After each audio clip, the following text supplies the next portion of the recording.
Taking forward our efforts to further promote the IFSC, I hereby propose to provide that income of a non-resident from offshore derivative instruments or over-the-counter derivatives issued by an offshore banking unit, income from royalty and interest on account of lease of ship, and income received from portfolio management services in IFSC shall be exempt from tax subject to specified conditions. Rationalization of surcharge. In the globalized business world, there are several work contracts whose terms and conditions mandatorily require formation of a consortium. The members in the consortium are generally companies.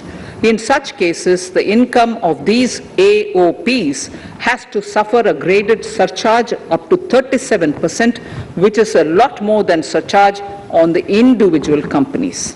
Accordingly, I propose to cap the surcharge of these AOPs at 15%. Further, the long-term capital gains on listed equity shares, units, etc., are liable to maximum surcharge of 15%, while other long-term capital gains are subjected to a graded surcharge which goes up to 37%.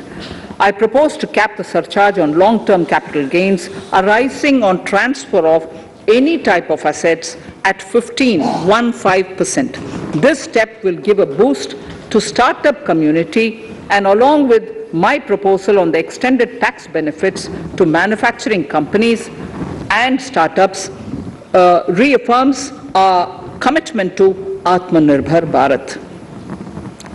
Clarification in relation to health and education cess as business expenditure.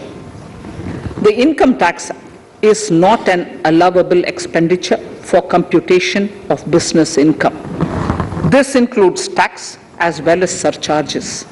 The health and education cess is imposed as an additional surcharge on the taxpayer for funding specific government welfare programs.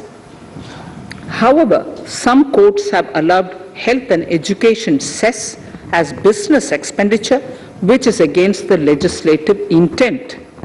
To reiterate the legislative intent, I propose to clarify that any surcharge or cess on income and profits is not allowable as business expenditure.